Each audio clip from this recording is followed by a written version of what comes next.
सम्पूर्णमा नमस्कार, शुभरात्रि, शुभ बिहानी। हामी विभिन्न ठाउँबाट जोडिएका छौँ। आज यस अब हाम्रो पालो अभियान अन्तर्गत हामी यो कन्सेन्सस सिरिज को दोस्रो एपिसोड मा हामी फेरि विभिन्न ठाउँबाट विभिन्न फिल्डका सर म्याडमहरू हामी यहाँ उपस्थित भएका छौँ र यस अब हाम्रो पालोको दोस्रो एपिसोड डाक्टर प्रमोद पराजुली गुरुसँग हामी गर्न गइरहेका छौँ। म थोरै छोटो एउटा बायोग्राफी पढेर सुनाउँछु र हामी त्यसपछि यस सेसनलाई हामी औपचारिक रूपमा सुरु गर्नेछौँ है त।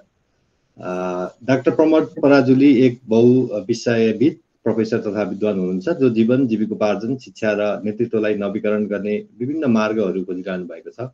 Doctor Pramod Parajuli Prescott college एरिजोनामा प्रोफेसर को रूपमा सेवा गरिराख्नु भएको छ। हालको जलवायु परिवर्तन र कोरोना भाइरसका कारण उत्पन्न सङ्कटलाई उहाँले साङ्गठिक सङ्कट अथवा कम्बाइन्ड क्लाइमेट कोरोना भाइरस डिस्ट्रप्सनको रूपमा चाहिँ व्याख्या गरिराख्नु भएको छ। साथै डाक्टर पराजुलीले पुराना शिक्षण र नेतृत्वका परम्परा छोड्न र तोड्न 4D अथवा 4D framework diagnosis, dream, design, डेलिभरीको माध्यमबाट नवीन सोच र समाधान ल्याउने जोड दिने फ्रेमवर्कहरू प्रति उत्पादन गरिराख्नु भएको छ। उहाँद्वारा स्थापना गरिएको अन्नपूर्ण युनिभर्सिटी मार्फत नेपाल साथै हिन्दुकुश हिमालयदेखि विभिन्न हिमाली क्षेत्रमा जीवन र जीविकोपार्जन पुनर्जागरण गर्ने कार्य र कार्यक्रमहरू गरिराख्नु भएको छ। साथसाथै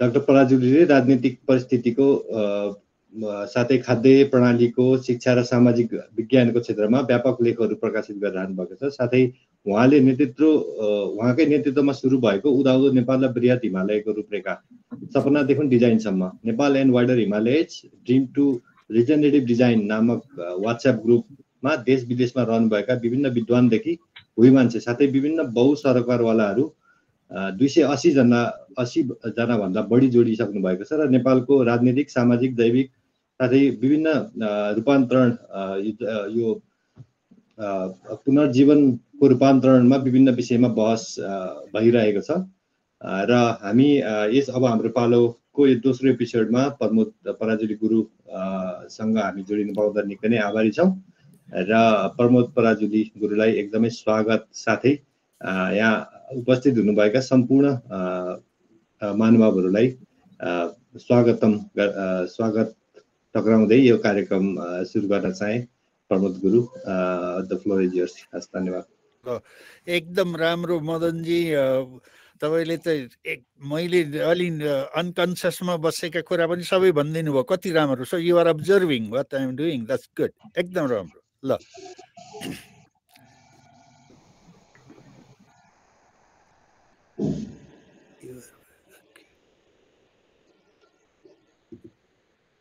ल अनि यसलाई फुल गर्नको लागि मैले तपाईहरुलाई कसरी कि अहिले ठिकै छ? You can see it. ल नेपालीमा गर्ने कि अंग्रेजीमा गर्ने? नेपालीमा, राइट? नेपाली, यस।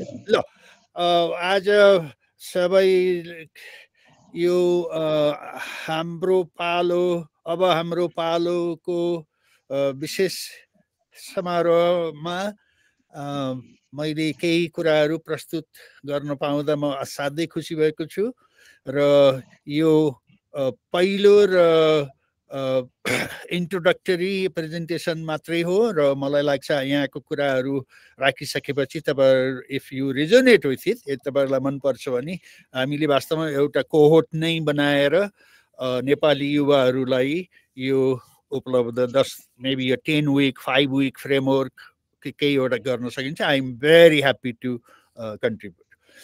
ल यो आजको प्रस्तुति हाम्रो जेएनजी, जेनेरेसन जी, त्योभन्दा अगाडिका एक्स र वाई र जेएनजी पछि आउने अल्फा जेनेरेसन र बेटा जेनेरेसन हरू सबैको लागि उहाँहरूको सम्मानमा प्रस्तुत गर्दैछु। टाइटल छ break down to breakthroughs, regenerative pathways for 1 million, that is नेपालीमा 10 लाख युवाहरूलाई, नेपाली हिमाली युवाहरूलाई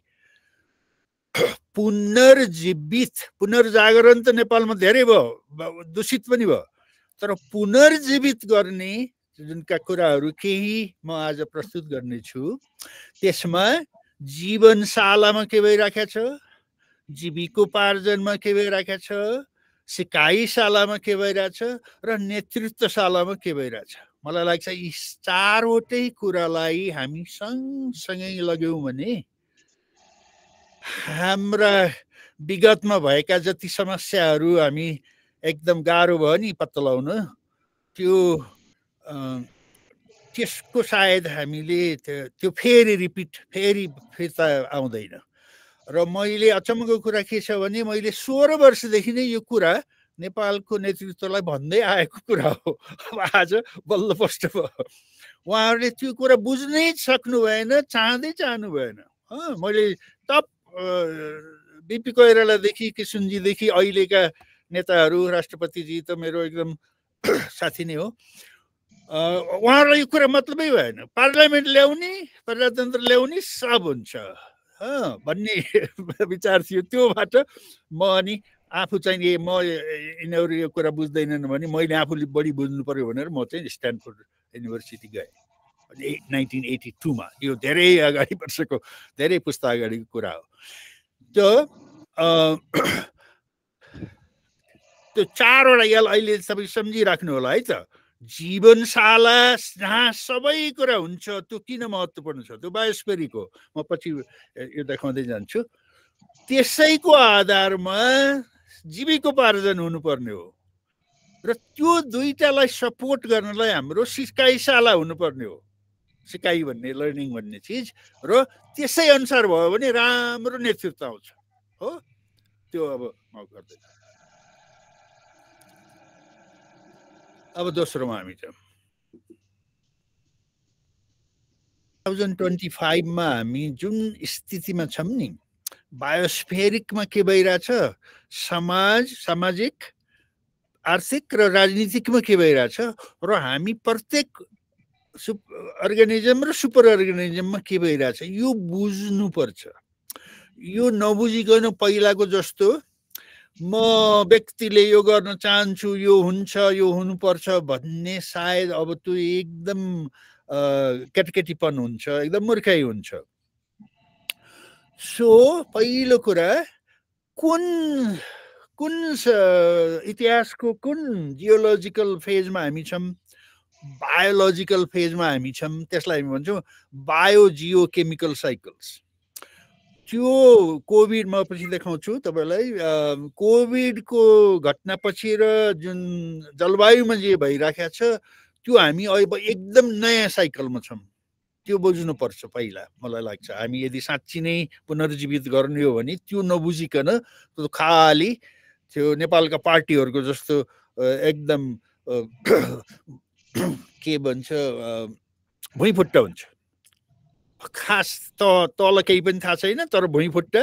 जस्तै कि लुम्बिनी प्रदेशले कति 95 करोड खर्च गरेर यो शीत भण्डारहरू बनायो, कुनै पनि काम गरेन। हो, त्यस्तो हुन्छ, जान्नु पर्यो हामी कुन जियोकेमिकल साइकलमा छौँ। त्यस्तै which part of the biosphere are you. अब हाम्रो लागि म पछि अलिअलि देखाउँछु र सायद अरू फ्युचरमा हामी गर्नुपर्छ होला कि हामी मनसुन सिस्टममा छौँ र हामी थर्ड पोलमा छौँ। त्यो बारेमा कहीँ कसैले नेपालमा बताउँदैन होइन। त्यो भने त जियोग्राफरले र क्लाइमेटले जान्ने कुरा हो, होइन। अब हामीले साँच्ची नै पुनर्जीवित गर्ने हो भने हामी मनसुन भने के हो जान्नु पर्यो। मनसुनमा कसरी, त्यो मनसुन कसरी परिवर्तन हुँदैछ र मनसुन लिट्रेसीबाट सुरु गर्नु पर्यो। थर्ड ग्रेडमा मनसुन लिट्रेसी हुनु पर्यो। थर्ड पोल भने के हो, हिमाल भने के हो, हिउँ भने के हो, हामीलाई के इम्प्याक्ट परेको छ भनेर सिकायो भने बल्ल अनि त्यसको समाधान हामीले अनि 6 क्लासमा पढाउन सक्छौँ। त्यसै कारण त्यसलाई मैले biospheric, ecospheric location, the third pole, the Himalaya, the monsoon. The third one is, who are you now in relation to number 1 and 2? Because you are basically defined by those new emergent biogeochemical cycles, and where you are, that is the monsoon system and the third pole, then we can think about what you want to do when you are 25. So during this period, you will be gaining experience until 25. And then by 25, we are hoping that you will be able to actually implement, or even by 16 in some cases. ल अर्कोमा जाऊँ त अर्को slide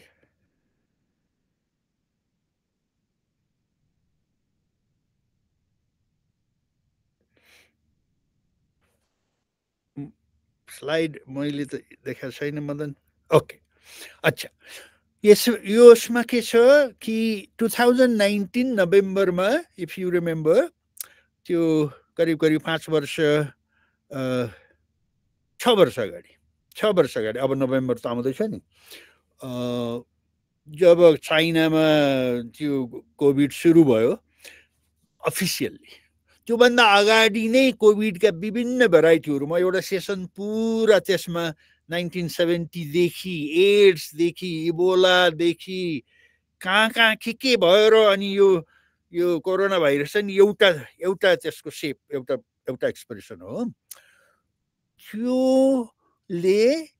त्यो घटनाले मेरो विचारमा the combined climate corona virus डिस्ट्रप्सनको कारणले हाम्रो बायोस्फेरिक चेन्ज भइरहेछ बायोजियोकेमिकल साइकल्स त्यसपछि मानव मण्डल हामी अब नेपालीमा हामीले त वायुमण्डल र मानव मण्डल भन्छौँ नि त्यसलाई अङ्ग्रेजीमा हामी एथनोस्फेयर भन्छौँ भनेको मान्छेले गरेका सबै चिज त्यसमा आउँछ लाइब्रेरी किताब कम्प्युटर म्युजियम ट्रान्सपोर्टेसन सबै आउँछ are at the deep crossroads र त्यसलाई अब हामीले वेकअप कलको रूपमा लिनु पर्यो कि अब पहिला गरिरहेको सभ्यताको बाटो अब ठिक छैन अब नयाँ सोच्नु पर्ने भयो त्यसो हुँदा क्राइसिस मल्टिप्लाई हुने भयो रोगदेखि लिएर सबै तपाईँले अहिले अनुभव गरिराख्नु भएको छ होइन हरिकेनदेखि लिएर स्नो मेल्टदेखि लिएर ग्लेसियर मेल्टदेखि लिएर त अब एउटा रिजेनरेटिभ एजुकेटर हो म रिजेनरेटिभ थट लिडर डिजाइनर पनि भएको हुनाले यो मौकालाई स्वीकारेर यो घटना भयो भन्ने स्वीकार्नु पर्यो पहिला अब त्यो भित्र हामीले यसलाई एउटा मौकाको अवसरको वातावरण कसरी बनाउने हो त्यसलाई अपर्च्युनिटी मल्टिप्लायर भन्छौँ त्यस कारणले अहिले तपाईँले यो पिक्चरमा देखाए जस्तो अब यतातिर लेफ्टतिर पुरानैतिर जाने हो कि अब नयाँ बाटो लिएर दाहिनेतिर राइटतिर जाने हो त मेरो सबै प्रयासहरू अब यो अर्को बाटो नयाँ बायोजियोकेमिकल साइकलमा नयाँ इपोकमा नयाँ एपिक लेख्नु पर्ने भयो र we should be the epic writers and designers using this event accepting the event and त्यसलाई अगाडि लैजानुको लागि आफू यसलाई एउटा च्यालेन्जको रूपमा लिनु पर्यो अर्कोमा जाउँ त यस अब यसमा हेर्नु त के अहिले भइरहेको कुराहरू के हुन्छ त त्यो एकदम पृथ्वीलाई ज्वरो आएको बेलामा के हुन्छ हेर्नु त हिट वेभ्स हो लार्जर स्टर्म जुन कि अहिले नेपालभरि तपाईँले देखिराख्नु भएको छ 3 वर्षदेखि कस्तो किसिमको पानी पर्छ के अरे आरी घोप्टे पानी पर्छ मुसलधारे पानी पर्छ त्यसलाई डाउनपोर भन्छ यहाँ अङ्ग्रेजीमा forest डाइब्याक bigger hurricanes, changing ecosystem, more coronaviruses and tropical diseases like dengue and Iceland मा पनि अहिले एउटा मलेरिया वाला लामखुट्टे पुगिसक्यो पहिला त्यो हुँदैन थियो losing many things nature once did for us like पानीको पँधेराहरू बन्द हुने मूलहरू सुक्ने राइट अलि अगाडि नै जाम त बाबु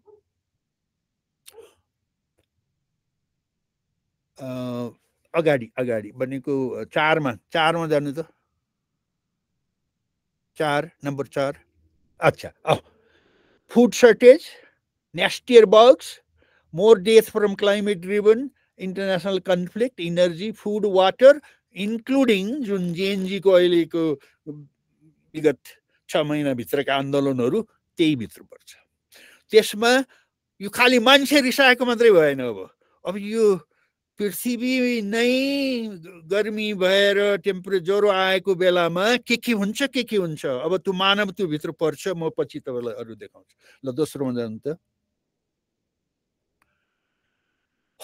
त्यसमा 4 हर्सम्यान भन्ने चलन छ त्यसमा फ्यामिन र अन्डर न्युट्रिसन सबभन्दा अब हामीलाई नेपालमा एकदम बुझ्नुपर्ने र त्यसको लागि अपर्च्युनिटी तयार भएर नयाँ खालको खानपिन स्वास्थ्यप्रद न्युट्रिसन लेभल र त्यसलाई हाम्रो अहिलेको अनलाइन फोरममा धेरै साथीहरू मलिलो माटो बनाउने काममा लाग्नु भएको छ असाध्यै महत्त्वपूर्ण काम त्यसलाई एकदम प्रमोट गर्नु पर्यो अबको नयाँ प्रोग्राममा हो त्यसलाई नि सिकाउनु पर्यो एक्सट्रिम वेदर त्यो त अगाडि भनिसक्यो कन्फ्लिक्ट राइट त्यसमा जेनेरेसनल कन्फ्लिक्ट जुन कि जेनजीहरूले देखाउनु भएको छ र अरू झन् अब झन्झन हुन्छ अनि vector borne diseases including coronavirus dengue and all that so you will look into it ल अर्कोमा जाऊँ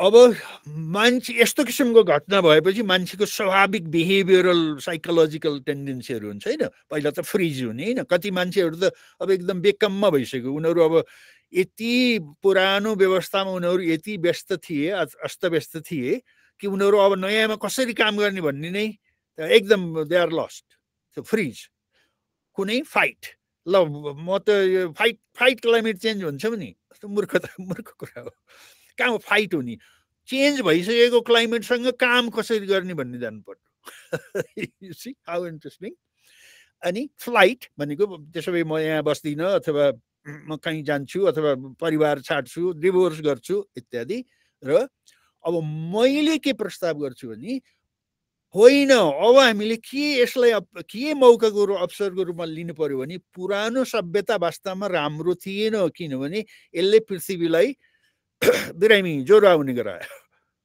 आफ्नो घरलाई ध्वस्त गर्यो भनौँ न त्यस कारणले अब होमो अर्थलिङ मैले एउटा भाषा प्रयोग गरेको होमो अर्थलिङ बन्न अब हामी झन्झन चाँडै एकदम गहिरो तरिकाले जान्नु पर्यो मलिलो माटो बनाउनु पर्यो पानीको मूल फेरि पोल्युसनहरू घटाउनु पर्यो इत्यादि इत्यादि हो र त्यसमा अब अरू कुनै मान्छेले जस्तै एलन मस्क त्यस्तो केही व्हाइट मेलहरूले चाहिँ के भनिरहेछ भने होइन अब हामी त्यो पुरानो पृथ्वीलाई फेरि राम्रो बनाएर त्यहाँ बस्ने भन्ने होइन अब हामी बृहस्पतितिर जाने मङ्गल ग्रहतिर जाने भन्ने खालका प्रस्तावहरू पनि ल्याएका छन् तर मलाई लाग्छ हामीले वास्तवमा पृथ्वीमै हाम्रै बायोस्फियरमा बस्न जान्नुपर्छ फेरि नयाँ तरिकाले जान्नु पर्यो उहाँको जुन ज्वरो आएकोलाई घटाउनु पर्यो तर कुनै एउटा हुनसक्छ कि आर्टिफिसियल इन्टेलिजेन्स डिजिटल टेक्नोलोजीहरू प्रयोग गरेर हामी अझै बढी होमो अर्थलिङ्स हुन सक्छौँ हो त्यहाँ जस्तै आज हामीले जसरी अनलाइनबाट डिजिटल टेक्नोलोजी प्रयोग गरेर म यहाँ अमेरिकामा भएको मान्छेले नेपालमा अब कोहोर्ट लर्निङ गराउन प्रस्ताव गरिराखेको छु र 280 जना त हामीसँग लगातार हामी इन्टरेक्सनमा छौँ अब त्यो मैले 555 जना बनाउने विचार गरेँ त्यो चाहिँ जेनरल एसेम्ब्ली जस्तो सो यो त डिजिटल टेक्नोलोजी इन्टरनेटबाट सम्भव भएको हो नि पहिला त हामीलाई गाह्रो थियो नि गफै फोनै गर्न गाह्रो थियो ल अर्कोमा जाउँ त त्यो एउटा वाइल्डेस्ट ड्रिम म चाहिँ वाइल्डेस्ट ड्रिममा विश्वास गर्छु त्यसलाई एउटा यो हाम्रो अन्नपूर्ण अबुन्डेन्स भन्ने कन्सेप्ट मैले लिएर आएको छु कि हाम्रो हिमाल क्षेत्र वास्तवमा यस्तो एउटा सिकाइशाला हुनसक्छ यसलाई मैले लिभिङ लर्निङ ल्याबोरेटरिज हुनसक्छ त्यसलाई मैले वान अफ द आस्पेक्ट म आफू जन्मेको नजिकै अन्नपूर्णको भएको हुनाले म पछि बताउँछु त्यो अन्नपूर्ण अबुन्डेन्सको कन्सेप्ट हामीले विश्वको क्लासरुमको रूपमा लिभिङ लर्निङ ल्याबोरेटरिजको रूपमा अबुन्डेन्स कसरी सिकाउने र कसरी जीवन त्यस अबुन्डेन्ट जीवन कसरी बिताउने र सबैलाई सिकाउने आफूले पहिला बिताउने क्रिएट गर्ने आफूले बिताउने र संसारलाई सिकाउने भन्ने एकदम दुस्साहसपूर्ण प्रस्ताव मैले ल्याएको छु अब गर्ने चाहिँ नि युवाहरूले तपाईहरुको पुस्ताले हो अर्को त्यसको लागि जुन कम्बाइन्ड क्लाइमेट कोरोना भाइरस डिसरप्सनलाई एउटा ठुलो इभेन्टको रूपमा लिएर हामीले अब नयाँ तरिकाले काम गर्न जान्नु पर्यो। यसलाई नयाँ अवसरको क्रिएट गर्ने एउटा ठुलो भङ्गालोको रूपमा हामीले हेर्नु पर्यो। त्यसमा मैले के पाइरहेको छु, ठुलो अध्ययन गरेर अब 40-45 वर्षको 1982मा स्ट्यानफोर्ड आएदेखि त्यसभन्दा अगाडि म नेपालमा रिसर्च गरेर धेरै एउटा टप लेभल थट लिडर नै थिएँ म त्यो बेलामा, एडभाइजर नै थिएँ हाम्रो डेमोक्रेटिक प्रोसेसहरूको लागि। त्यो पहिलो के देखिन्छ, अब यो सबभन्दा मान्छेहरूलाई च्यालेन्जिङ हुन्छ कि योभन्दा अगाडिको 250-350 वर्षको हाम्रो पुरा फाउन्डेसन के थियो, इनलाइटनमेन्ट गर्ने लिने हो। त्यो हामी त्यो हिन्दू थट लिडरहरू, पण्डित पुरोहितहरू, बुद्धिस्टहरूमा पनि यो छ, राइट। यो लोकबाट कहीँ जाने, त्यहाँ कहाँ त्यो ठाउँमा जाने, त्यसमा डिस्टेन्स हेर्नु है त, एब्स्ट्राक्सन र कन्ट्रोल। मैले त त्यो एकदम पुरानो हाम्रो सभ्यतामा त्यो देख्छु, त्यो इनलाइटनमेन्ट प्रोसेसमा हो। म अब के प्रपोज गर्दैछु, इनलाइटनमेन्ट होइन हाम्रो उद्देश्य हो इन्ट्याङ्गलमेन्ट, इन्लाइभनमेन्ट। यो रुखसँग मैले चाहिँ एब्स्ट्राक्सनमा चित्र लेख्ने होइन, म त्यसतर्फ उद्धित हुने होइन कि म साँच्ची नै योसँग एउटा मेरो साथी हो भनेर यस्तो गहिरो आत्मीय सम्बन्ध बनाउने, त्यसलाई इनलाइभमेन्ट भन्छ। सेल्फ रेगुलेसन गर्न जान्नु पर्यो, सेल्फ डिटर्मिनेसन हुनु पर्यो। अब हामी अर्कै फेजमा छौँ हो। एब्स्ट्राक्सनबाट एकदम इमिडिएट कन्ट्याक्टमा जानु पर्यो। त्यो अलि गहिरो छ, यो त फिलोसफिकल, यो त थ्योरी अफ साइन्स गर्नुपर्छ, हिस्ट्री अफ नलेज सिस्टम कस्तो हुन्छ त्यो हाम्रो स्ट्यानफोर्डमा हामी धेरै गर्थ्यौँ। अब हाम्रो अहिलेको नयाँ मान्छेहरूले गर्छन् कि गर्दैन, हामी त एकदम बुक क्लब आफैले चलाएर प्रोफेसरहरूलाई, विद्यार्थीले अर्गनाइज गरेर प्रोफेसरलाई आएर सुन हाम्रो कुरा भन्थ्यौँ हामीले। ब्रिदिङ, एक्जिस्टिङ, एकुमुलेटिङ, त्यो अब थ्राइभिङ र सेयरिङमा जानु पर्यो। त्यो अलि बढ्ता सेल्फमा ओरिएन्टेड थियो नि त हाम्रो पुरानो सभ्यता हो, इनलाइटनमेन्ट हो, accumulation by family or me. अब जेएनजीहरूले देखाउनु भएको के छ, सेयर गरौँ न हामी सबै कुरा भन्नु। त्यो पनि फेरि यो इन्टरनेट प्लेटफर्मले गर्दा सेयर गर्ने सम्भावना बढेको छ। भेरी इन्ट्रेस्टिङ हो। त्यस्तै dismantle in order to reassemble, रिमेन्टल गर्न सकिन्छ। Embrace the currency of life, not the currency of dollar. म त्यसमा तपाईँलाई पुरा एक सेसन त त्यसैमा दिन चाहन्छु र त्यो छलफल गर्ने एकदम महत्त्वपूर्ण कुरा हो। किनभने सबै कुरा डलरमा, पैसामा आएर, रुपिजमा आएर बस्थ्यो नि त। अब हामीले लाइफ इन्हान्स भएको छ कि छैन भनेर नयाँ इन्डिकेटर बनाउनु पर्यो। एडिक्सन टु सिमेन्ट, फसिल फ्युल, प्लास्टिक र केमिकल फर्टिलाइजरबाट अब हामी बायोमास बेस्ड, जस्तै ब्याम्बू, हामीले यो अनलाइन फोरममा धेरै कुरा त्यसको गरिरहेका छौँ। ब्याम्बू, वुड, मड, हेम्प, क्याल्प भनेको समुद्रमा पाइने झार र अदर फाइबर। अब तपाईँले यसरी तपाईँ सोच्नु त नेपाल त अबन्डेन्ट छ हो। बाँस त यो मैले राष्ट्रिय झार बनाउनु पर्छ भनेको छु, त्यो तपाईँले एउटा विशेष क्लिप गराउनु होला है मदनजी। प्रोफेसर प्रमोद पराजुलीले बेत बाँसलाई नेपालको राष्ट्रिय झारको रूपमा मान्यता दिन प्रस्ताव गर्नुभएको छ भनेर राख्नु होला। साँच्चै नै हो। यसरी तपाईँ हेर्नु त नेपाल अलिअलि अबन्डेन्ट छ नि, हामीले त्यो नमासेर अरू थप लगायौँ भनेदेखि त हामीसँग कति धेरै बेत बाँस छ। त्यो जङ्गली झार हो, आफै उम्रिन्छ, त्यसमा अरू थप्न सकिन्छ। त्यस्तै अब हाम्रो जङ्गल पनि राम्रो पर्सेन्टेज छ, भुटानको भन्दा त कम छ, तर हाम्रो अझै 40-45% छ।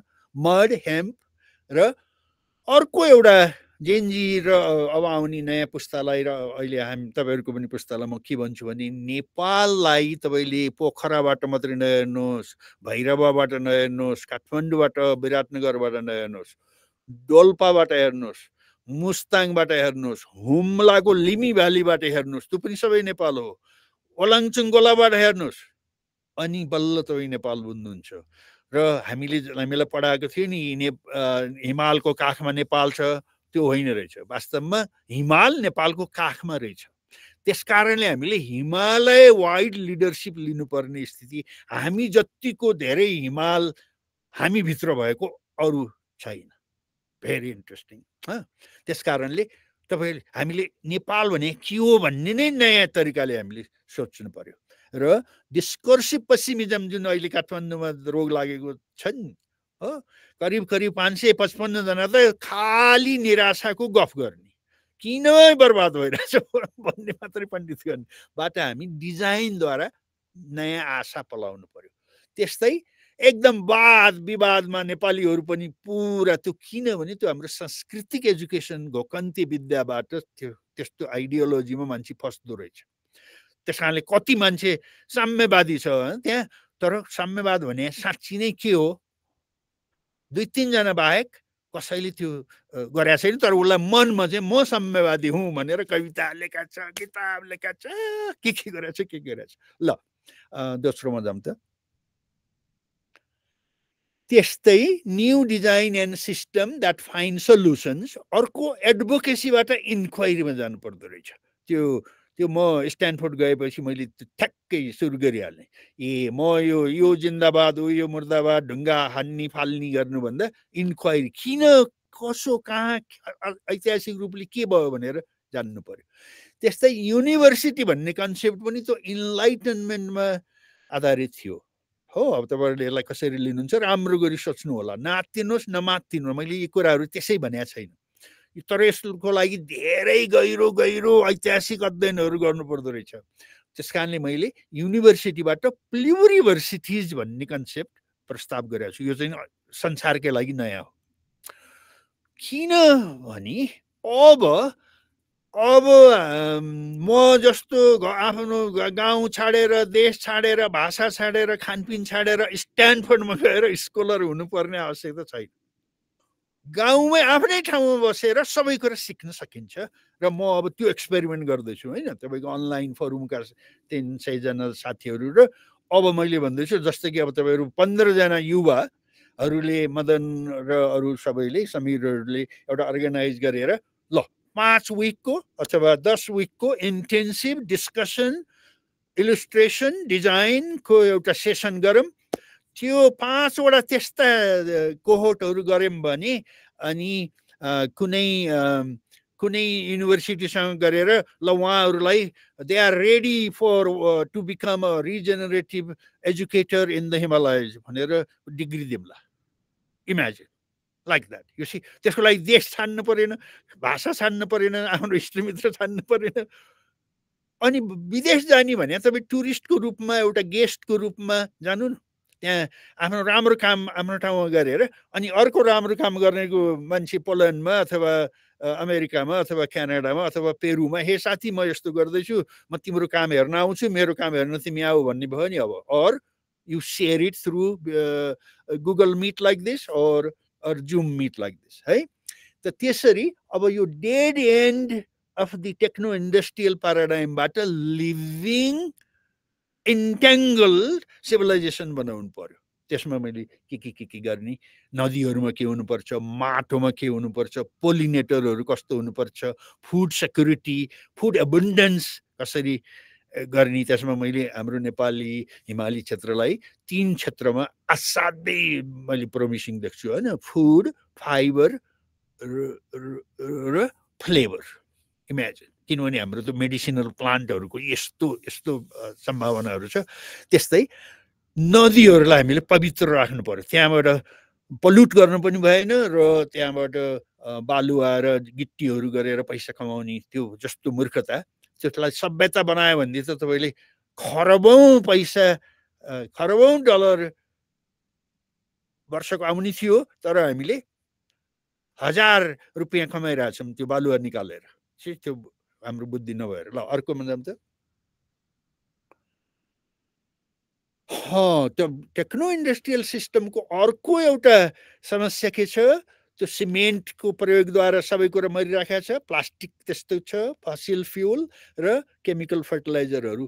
त्यो मात्रै होइन कि यति धेरै वेस्ट हुन्छ, यसलाई चाहिँ होमो डेट्रिटस भन्ने शब्द छ। हेर्नु त एउटा आर्टिस्टले ती हाम्रो टेक्नो इन्डस्ट्रियल सभ्यताले फालेका चिजहरूबाट उसले अब आर्टिस्टले इमेजिन गरेर नयाँ एउटा खेलौनाहरू बनाउन थाल्यो र तर डेमोन्स्ट्रेट कि हामी कति वेस्टफुल छौँ भनेर। अब रिसाइकल र सिक्लिकल इकोनोमीमा जानु पर्यो, हिट एन्ड रन हो, युज एन्ड वेस्टबाट रिसाइक्लिङमा जानु पर्यो। अब स्ट्यानफोर्डमा यो बारेमा त सायद करिकुलममा धेरै अहिले त अन्डर ग्रेजुएट करिकुलममा नै आउनुपर्छ, किनभने स्ट्यानफोर्ड युनिभर्सिटी सँगै यो बारेमा अरू युनिभर्सिटीभन्दा अगाडि थियो। ल अर्को त्यस्तै अब नेपाली सन्दर्भमा आउटसाइड द बक्स हामीले सोच्न थाल्ने, त्यो हाम्रो टेक्नो इन्डस्ट्रियल म अविकसित छु, मैले पैसा कमाउनु पर्छ, द्रव्य पिचास असाध्यै बढी रोग लागेको होइन, अहिलेको हाम्रो टप लिडरहरूको पैसाको मोह द्रव्य पिचास पनि हामीले अब एकदम जेएनजीहरूले कसरी बाहिर निकालिदिनु भएको छ होइन। अब त्यो बिचरा त्यो रोगै हो, त्यो अनफर्चुनेटली त्यो उहाँहरूको लागि पनि त्यो रोग थियो। उहाँलाई कसैले थेरापी नै दिएन, कसैले एडभाइस नै गरेन, झन् जति धेरै घुस खाएर पैसा गऱ्यो म ठुलो हुन्छु भन्ने त्यो सोचाइमा उहाँहरू जानुभयो नि होइन। त्यो अब नेपालले गर्नुपर्ने मलाई के लाग्छ भने यो नेपाल भन्नेको चाहिँ नि नेपालभित्र बसेको मेची महाकाली सलोखुम्बुदेखि भैरवा घुमेको मात्रै हो नेपाली भन्नेबाट अब हामीले नेपालभन्दा बाहिर बस्ने नेपाली पनि नेपाली हुन् भन्ने सोच्नु पर्यो। किनभने हामी करिब 40% त बाहिरै छौँ, कुनै स्थायी रूपमा छौँ, कुनै सिजनल रूपमा छौँ होइन। 6 वर्षको लागि 12 वर्षको लागि लेबर गर्न मलेसिया गइरहेछ होइन। हो अब यो भोटिङ राइटदेखि अब हामीले सिटिजनसिपमा पनि नयाँ तरिकाले सोच्नु पर्यो, जसले गर्दा कि म जस्तो मान्छेलाई अमेरिकामा सेटल भइसकेको मान्छेलाई त्यहाँ त्यो मेरो एम्बिलिकल कोड झन् बढाउने मौका मलाई दिनु पर्यो कि मलाई बोलाउनु पर्यो, मलाई सम्मानका साथ तपाईँलाई सब हामी सुरक्षा गर्छौँ है, तपाईँको जानेका चिजहरू भएका पैसाहरू सम्पत्तिहरू यहाँ नै राखौँ भन्नु पर्यो, त्यो जान्नु पर्यो। तर डिजिटलले सायद हामी त्यो जियोग्राफिक नेपाली र डायस्पोरिक नेपालीलाई कनेक्ट गर्नु एकदम ठुलो मद्दत गर्न सक्छ। त्यस कारणले 3 किसिमको जियोग्राफिक नेपाली, डिजिटल नेपाली र डायस्पोरिक नेपाली। त डिजिटलले डायस्पोरा र जियोग्राफिकलाई जोड्ने काम गर्नु पर्यो। त्यस्तै अघि मैले भनिसकेँ हिमालको काखमा नेपाल होइन कि नेपालको काखमा हिमाल छ, त्यसरी सोच्ने बित्तिकै अब टेम्परेचर पनि त तल तल त तराईमा एकदम गाह्रो हुन थाल्यो। अब भविष्य कहाँ छ? मुस्ताङमा छ, मनाङमा छ, डोल्पामा छ, हुम्लामा छ, मुगुमा छ, जुम्लामा छ, सलोखुम्बुमा त पहिलेदेखि नै टुरिज्मको कारणले, ताप्लेजुङमा छ, त्यसै तपाईँ रसुवामा छ, त्यसै तपाईँ त्यस्तै कालीगण्डकी, कर्णाली, सुनकोशी। अब मैले यो नदीमा आधारित सभ्यताहरूको बारेमा हामीले कसरी काम गर्ने हो। 1 लाख के अरे 10 लाख नेपाली युवाहरूले अब तपाईँले नेपालमा 6666 वटा खोला नदी इत्यादि वाटर बडिजहरू छन्। त्यो मैले त्यसमा सिमसार क्षेत्रहरू गरेका छैन, तालहरू जोडेका छैन, खाली नदी र खोलाहरू। त्यसमा तपाईँले अब नयाँ सभ्यता, नेपाललाई सभ्यताको भूमि बनाउन चीन र इन्डियाले सिक्न आओस् हामीसँग, त्यो अचम्मको मौका हामीसँग छ। त्यो आउटसाइड द बक्स सोच्नुपर्छ। तर चीनले त चीनका त हामी झन् खालि लिने मात्रै हौँ, दिने होइनौँ भनेर नसोचौँ। इन्डियाका हामी चाहिँ गुलाम हौँ भनेर नसोचौँ हो। हामीले इन्डिया र चाइनालाई विश्वलाई दिने यति धेरै कुरा छन् र one of the ways could be Kaligandaki सभ्यता क्रिएट गरेर, सुनकोशी सभ्यता क्रिएट गरेर, कर्णाली सभ्यता क्रिएट गरेर ल हेर्नुहोस् अब मौकाहरू कति छ। र डिजिटलको कारणले विश्वका युवालाई बोलाउन सकिन्छ। हामी नेपाली मूलका मात्रै नभएर सबैलाई बोलाउन सकिन्छ। राम्रो डिजाइन कन्सेप्ट अब त्यो फर्मुलेट हुँदैछ सुन। त्यस्तै अब यो चाइना तिब्बतहरू इन्डियासँग, अफगानिस्तान, पाकिस्तान, बर्मासँग हामीले सिभिलाइजेसनल होस्टको रूपमा काम गर्न सकिन्छ है, किनभने त्योसँग हामी त्यसको लागि त्यो प्रोजेक्सन चाहिँ नि नयाँ तरिकाले गर्नु पर्यो। तर लुम्बिनी यहाँ नै भएको, एभरेस्ट यहाँ नै भएको, युसी, र एकदम राम्रो जडीबुटी पनि हामीसँगै भएको, र हामीसँग एउटा हस्पिटालिटीको कल्चर सदियौँ वर्षदेखि भएको हुनाले त्यसलाई अब स्केल अप गर्नु पर्यो। र नयाँ, र मेरो प्रस्ताव चाहिँ हामीले काली गण्डकी सभ्यता, कर्णाली सभ्यता, सुनकोशी सभ्यता, बागमती सभ्यताको रूपमा कम्प्लिटली रिकन्फिगर गर्नु पर्यो। त्यस्तै अब फुड, फ्लेभर र फाइबर हाम्रो नेपाली हिमाली क्षेत्रमा जताततै छ। अब त्यसलाई लोकल स्ट्यान्डर्डमा फ्लेभर हाम्रो नै हुनु पर्यो, तर सरसफाइमा ध्यान दिनु पर्यो हो, रोग व्याधिबाट बचाउनु पर्यो। त्यो त हाम्रो नयाँ लर्निङ अपर्च्युनिटी भयो नि त है। त्यस्तै health, healing and hospitality, 3H 3F, digital, experiential, ecological and adventurous and life long learning, and how to regenerate जीवनशाला, जीविकोपार्जन र नयाँ नेतृत्वको रूपमा।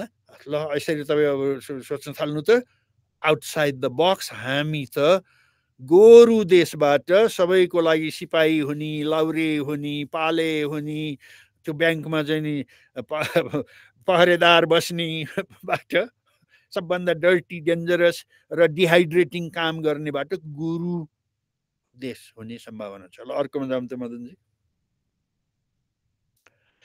एउटा सानो कुरा हो, म कसरी यो आउटसाइड द बक्स र देयर इज नो बक्स भन्ने किन त्यस्तो किसिमको मान्छे भएँ भनेर मलाई अहिले अब झन्झन म मेरो जीवन के भयो त, किन म यस्तो भएँ भनेर म सोच्न थालेको छु। त्यसमा म जन्मेको घर तनहुँको दक्षिणपट्टि कालीगण्डकी र सेतीको बिचमा एउटा ठुलो पहाड छ, पहाडी एरिया छ, पुरा उता स्याङ्जाबाट आउँछ, कालीगण्डकीदेखि पुरा देवघाटसम्म जाने, त्यसैमा हाम्रो घर, हाम्रो गाउँ छ, त्यसैमा हाम्रो घर। मेरो कोठा चाहिँ त्यो 3rd फ्लोरको सबभन्दा यता दक्षिण पश्चिमपट्टिको त्यो झ्यालमा हुर्केर। तर म त्यहाँबाट के देख्थेँ भन्दाखेरि अन्नपूर्ण देख्थेँ। It's very fascinating. त्यो अन्नपूर्ण रेन्जले मलाई कहिल्यै छोडेन। बाख्रा चराउन जाँदा पनि, खेतमा काम गर्न जाँदा पनि, बारीमा जाँदा पनि, घरमा आउँदा पनि। अहिले मलाई के लागिरहेछ, र म 5-6 वर्षको हुँदाखेरि मकैबारीमा एक बिहान मलाई झम्म त्यो अन्नपूर्ण देवी लाग्यो भन्छ नि, तपाईँलाई लाग्यो भन्ने थाहा छ? त्यो भयो। त्यसले मलाई पहिले नै इन्डिकेट गरेको लाग्छ अहिले मलाई सम्झँदाखेरि कि म त्यो अन्नपूर्ण माताले अथवा देवीले मलाई अन्नपूर्णाको म यहाँ छु हेर, मेरो शक्ति छ भनेर देखाउनु भएको। र त्यसै कारणले म त्यसैलाई अहिले गरेर अन्नपूर्ण अबुन्डेन्स, अन्नपूर्ण प्लुरिभर्सिटिज भन्ने मैले प्रस्ताव गरेको छु। अब भेरी त्यो 5 वर्षमा मलाई सुरु भएको थियो। त्यो दोस्रो घटना भेरी इन्ट्रेस्टिङ कि म 11 वर्षको हुँदाखेरि एकचोटि त्यो वन झाँक्री र निधिनी भन्ने हुन्छ हाम्रो नेपाली गाउँघरमा, तपाईँहरूलाई कतिको थाहा छ, त्यो देखा पर्यो। अनि उनीहरूले छेक्छ, कहिले चाहिँ किडन्याप गर्छ, कहिले संवाद गर्छ र छाड्छ। अर्को म 13 वर्षको 14 वर्षको हुँदाखेरि पनि फेरि जङ्गलमा मलाई छेक, दुइटै मेल एन्ड फिमेल। र उनीहरूले केही कुरा भयो र उनीहरूले मैले अन्तिममा चाहिँ मैले उनीहरूले के भनेको, त्यो मेलले के भनेको भने यो मान्छे यहाँ हामीले वडारमा लगेर सिकाउनु पर्ने मान्छे होइन, यो आफै कहाँ कहाँ संसारभरि घुम्छ, आफै बुद्धि निकाल्छ भन्यो। म त अब अहिले पो सम्झिन्छु त किन भनेको रहेछ भन्दाखेरि म साँच्ची नै पेरुको जङ्गलमा, एमाजोन जङ्गलभित्र गएर 7 दिन झोलुङ्गोमा, ह्यामक भन्ने हुन्छ एउटा खरको छुप्रो एक्लै झोलुङ्गोमा 7 दिन औषधि पिएर र नुन नहालेको त्यो प्लान्टेन भन्ने हुन्छ र आयाहुस्का भन्ने पछि कुनै दिन त्यो पुरै सेसन गरौँला। त्योबाट मैले त कनेक्ट गरेँ एमाजोन जङ्गलसँग त्यो यो प्राइमल नेचरसँग कनेक्ट हुने भने त्यसरी हो। कस्तो हुन्छ त्यो एकदम स्वप्नमा हुनुहुन्छ त कस्तो, जस्तै एउटा निलो र बुट्टा भएको पुतली आउँछ अनि तपाईँले पुतलीसँगै तपाईँ जम्मै जानुहुन्छ जङ्गल माथि घुम्नुहुन्छ। You are kind of floating between heaven and earth. हो त्यस्तो पनि भयो मलाई। त्यसो भएपछि त्यो नयाँ विचारहरू आउनु out in there is no box भन्ने त्यसरी सुरु हुँदो रहेछ। अब I hope all of you are blessed something like that. त अर्को एउटा अचम्मको कुरा के थियो भने म 12वटा विभिन्न जात जाति नेपालका विभिन्न जियोग्राफिकसँग म मित लगाउने।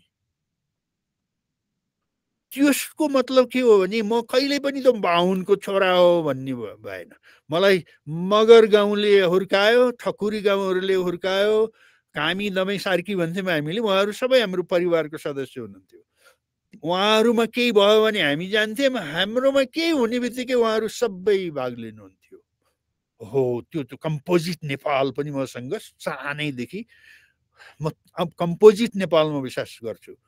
त्यस कारणले मैले एउटा प्रस्ताव गरेको छु कि नेपाल वास्तवमा तन्त्र मन्त्र र यन्त्रको दोभानको एउटा अचम्मको ठाउँ हो।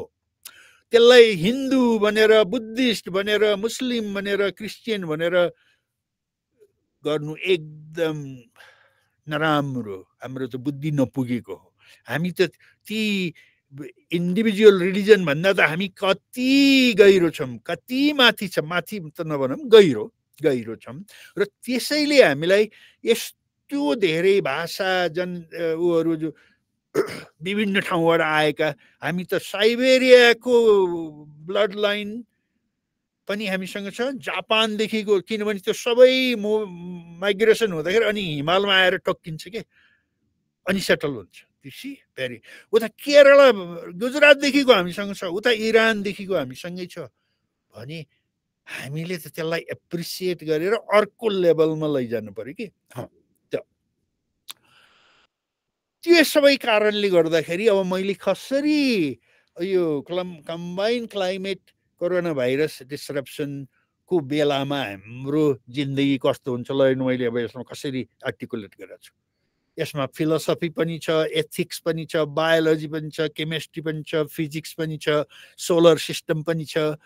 त अहिले हामी इच अफ अस अर्गानिजम पहिलो कुरा त अम्बिलिकल कोडमा रहेछ। मैले अब यसमा धेरै यो चाइनिज ताओ मेडिसिनदेखि लिएर इनर्जी सिस्टमहरू पनि जान्नु पर्दो रहेछ कि। त्यो पनि मैले तालिम लिएँ। त्यो मुख्य कुरा अम्बिलिकल कोडबाट हामी सबै कुरा त टाउकोमा छ भन्छौँ नि, त्यो इन्लाइटनमेन्टको कारणले हो। तर यदि तपाईँले इन्ट्याङ्गलमा नजानुहुन्छ भने मुख्य शरीरको भाग चाहिँ नि अम्बिलिकल कोड, जुन नाइटो हामी भन्छौँ नि। तपाईँ हेर्नु त, नाइटोमा तपाईँले यसो तपाईँको औँला राखेर अलिकति मेडिटेट गर्नु त, बुम बुम सधैँ पकाइरहेछ हो। What is that?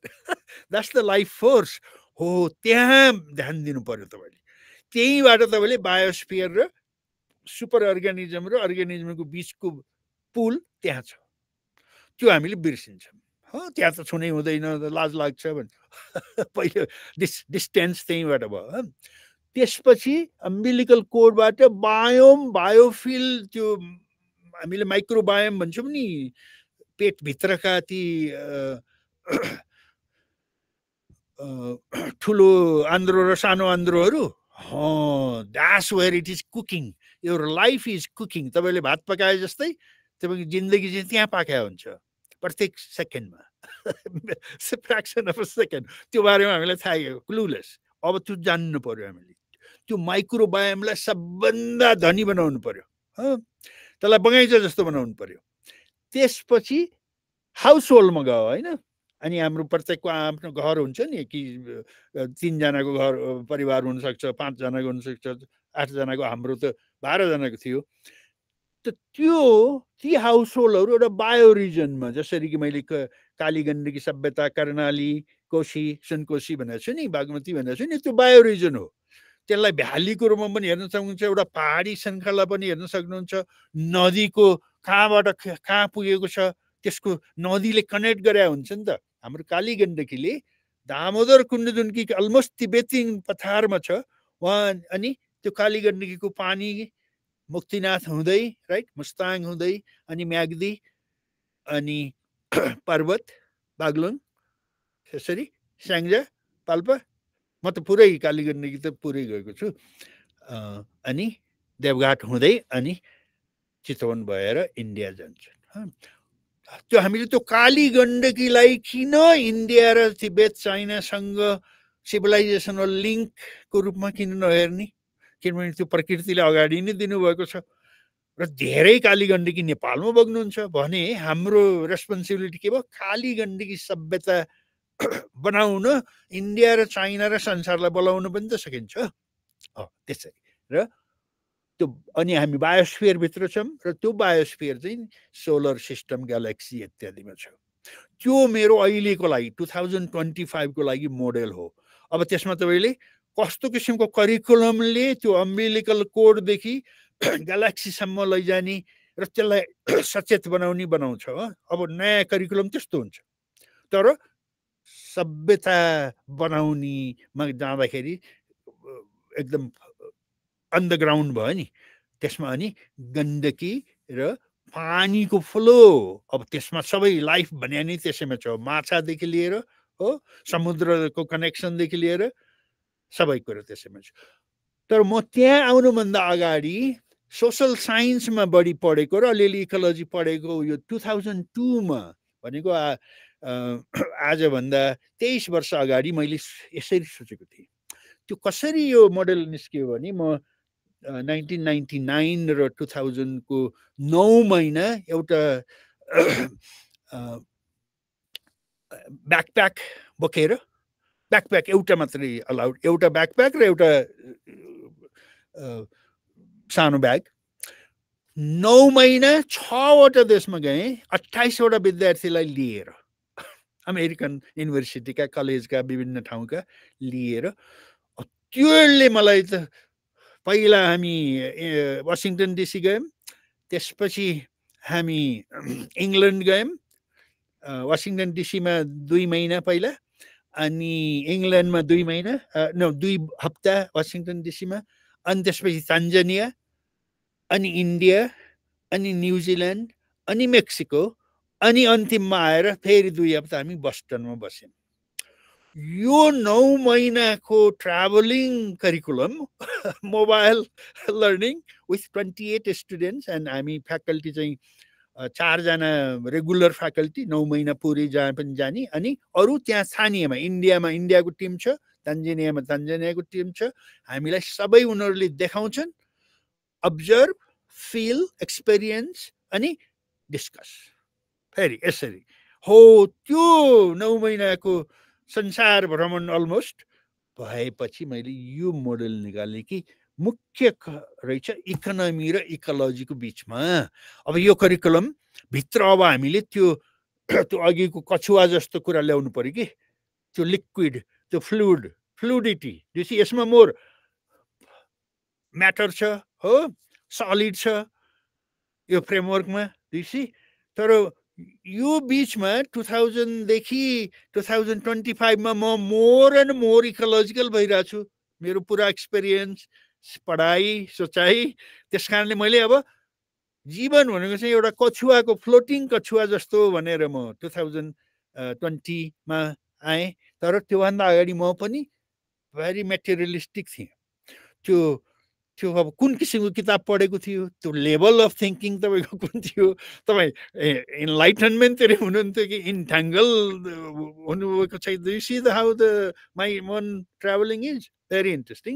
तर even in 2002 I already new कि हामीले बायो कल्चरल डाइभर्सिटीलाई मुख्य रूपमा ल्याउनु पर्छ रहेछ भन्ने मलाई थाहा थियो। यो तपाईले युट्युबहरू हेर्दाखेरि यसलाई पज गरेर यहाँको विभिन्न कुराहरू हेर्नु होला। अहिले म सबै समयको कारणले सबै कुरा कभर गर्न सक्दिनँ। त अर्कोमा जाम त यस, अब अहिले म यसरी संसारलाई म्याप यसरी गरिरहेको छु र यी प्रत्येक यसका एलिमेन्टहरू करिकुलर कन्टेन्टमा र एक्सपिरियन्सियल प्रोसेसमा आउँछ है हो त्यो हेर्नु त कसरी आइरहेछ त्यो डायग्नोस्टिक रूपमा त्यो CCCDS त्यसलाई पहिला हामीले यो भएकै हो भनेर मान्नु पर्यो त्यसपछि डायग्नोसिस ड्रिम डिजाइन र डेलिभरीमा हाम्रो 10 लाख युवालाई कहाँ छौ तिमी तिम्रो हामी कहाँ पुग्नु पर्ने हो त्यसको लागि डिजाइन के चाहिने हो कसलाई फाइदा हुन्छ यो डेलिभरी भनेर त्यो प्रोसेसबाट लग्यौं भने हामीले लाइफ सिस्टम लाइभलीहुड लर्निङ र लिडरसिपलाई करिकुलर कन्टेन्टको स्कोप स्केलमा लैजानु पर्यो तर त्यसको लागि एकदम त्यो प्रोसेस चाहिँ तगडा हुँदो रहेछ तगडा हुनुपर्ने रहेछ कि त्यो पनि मैले अब कुनै कारणले आफैले क्रिएट पनि गरेँ मेरा विद्यार्थीहरूलाई मैले त्यो गरेँ त्यहाँ पोर्टल्यान्ड ओरेगन भन्नेमा मैले 10 वर्ष बसेर यस्ता यस्ता नयाँ मोडेलहरू लर्निङ गार्डनमा त्यो म कुनै एक दिन अर्कै गरौँला त्यसमा त्यो लर्नर इम्पावर्ड हुनु पर्यो इम्बडिड हुनु पर्यो इन्ट्याङ्गल्ड हुनु पर्यो इमोसनल रेगुलेसन गर्न जान्नु पर्यो इन्गेज हुनु पर्यो इनेबल्ड हुनु पर्यो इन्याक्टमेन्ट गर्न सक्नु त्यो साइकोलोजिकल फिल्ड हो त्यो learning theory the cognitive the nutrition समेत कनेक्टेड रहेछ कस्ता कस्ता कुराहरू ती सबै अब हामी यो 10 लाख नेपालीहरूको करिकुलममा पुरै इनबिल्ट गराउन सकिन्छ के त्यस कारणले यो लिभिङ लर्निङ ल्याबोरेटरीजहरूमा मान्छेले खालि घोकन्ते गर्दैन ऊ त्यहाँ काली नदीमा गएर स्विम नै गर्छ अनि मात्रै पो उसलाई त्यो काली गण्डकीको नदीको पानीको पावर थाहा हुन्छ नि त नभएदेखि त काली गण्डकी यति माइल लामो छ भनेर लेख्यो राइट मतलब के एक्सपिरियन्सली काली गण्डकीलाई तपाईँले समाहित गर्नु पर्यो जुन कि मैले सानोमा धेरै गरेको थिएँ र म 7 वर्ष अगाडि गएर फेरि धेरै ठाउँमा मैले त्यहाँ नुहाएँ पनि किनभने म I wanted to reconnect with that primal force है अनि अब यसमा एकदम भित्रका बायोलोजिकल कुराहरू ल्याउनु पर्ने रहेछ metabolism motivation motion meridian of the meta earth and the body अब त्यसमा त्यो चाइनिजहरूको जुन अकुपङ्क्चर सिस्टम हुन्छ फ्यासिनेटिङ उनीहरूले they had figured it out अब हाम्रो पनि पतञ्जलि योगमा Patanjali had figured out what the energy system is, right? र तर मुख्य उद्देश्य हुनु पर्यो लाइफ सिस्टमलाई इनरिच गर्ने बायोस्फियर बायोम बायोफिल्ड बायोरिजन कल्चरलिटिज बायोमास ल अब समयको के छ मदन धेरै 8, 9, 10 भयो यहाँ भनेपछि 7 भने 1 घण्टा भयो राइट अरु तपाईहरु जान चाहनुहुन्छ कि अहिलेलाई यसैमा राख्न म एकदम खुसी छु र हामी केही छलफल गरौँ 5-10 मिनेट अनि अरु थुप्रै कुराहरु छन् तर तपाईलाई मैले एउटा दिइहालेँ 10 लाख नेपाली युवाहरुलाई नेपाली हिमाली युवाहरुलाई 10 वर्ष भित्रमा के यो नयाँ तालिम नयाँ डिजाइन नयाँ वर्ल्ड भ्यू नयाँ क्यापेबिलिटी दिन सकिन्छ कसरी त्यो वातावरण बनाउने अब यो कुरा सोच्दै अचम्म भयो कि जेनजीले एकदम उलटपुलटै गर्दिनु भयो ब्रेकडाउन त गर्दिनु भयो राइट अब ब्रेक थ्रुको गर्ने कुरा अब यसमा अचम्म मलाई के लाग्छ म यसरी सोचिरहेको छु हो विगत 70 वर्षको जीवन पथमा तर मदन अहिले 32 वर्षको मात्रै हुनुहुन्छ तर उहाँ एकदम मेरो कुराहरू बुझ्नेमा 32 वर्षको युवा हुनुहुन्छ तर I think he is grasping it त्यस्तै सागरले पनि यी सबै भोकाबुलरी नजाने पनि ही इन्स्टिङटिभली नोज कि there is something wrong it has to be done differently अब मलाई लाग्छ अब हाम्रो समीर मेरो भतिजा पनि हुनुहुन्छ अब दिल्ली कतिवटाले माटो बनाउने काम कति गरिरहनु भएको छ अब यो नयाँ काइन्ड अफ ग्लोबल म्यापिङले उहाँहरूलाई पनि सहयोग गर्छ होला। त्यस्तै अब शिक्षिता भण्डारी अब स्ट्यानफोर्डमा के गर्दै हुनुहुन्छ, त्यहाँ उनीहरूले के पढाइरहेछन्, मेबी म आएर गेस्ट लेक्चर दिनुपर्ने हो कि छविजी उहाँ कर्णाली पर्सि अब कर्णालीको खानपिनको बारेमा प्रस्तुत गर्दै हुनुहुन्छ किरण। अनि यसरी अब अहिलेलाई छलफलमा जाम कि मदन, कसो 10 मिनट हुन्छ गुरु, एकदमै अब समय तपाईँहरूलाई सान्दर्भिक मैले त आफ्नो एकदम कुरा राम्रो। यसो ल्याएर, तर मुख्य कुरा हो 10 लाख नेपाली युवालाई अहिले 13 वर्ष भएकादेखि क्लाइमेट जान्ने गराउनु पर्यो, क्लाइमेटको सल्युसनमा डिजाइन गर्नु जान्ने बनाउनु पर्यो, पानीमा, माटोमा, खानपिनमा, स्वास्थ्यमा, हिलिङमा त्यो गर्न सकिन्छ। हामीसँग क्षमता छ, तर त्यसलाई अब ल्याउने कसरी? र मलाई लाग्छ हाम्रो सागरजी, मदनजीहरूले ती जेनजी र आउँदै अल्फा बेटा जेनेरेसनहरूलाई यो नदीमा ल्याउनु पर्यो र अझै अरू नदी अरू थप्नु पर्यो। मैले त आफूले देखेको कुरा प्रेजेन्ट गरिदिएको छु तपाईँलाई। ल अलिकति छलफल गरौँ त। ल केही प्रश्नै मात्र पनि गर्नु पर्दैन, आफ्नो विचार, आफ्नो कन्ट्रिब्युसन तपाईँहरू जसरी गर्नुहुन्छ। हजुर, ल तपाईँहरूको पालो।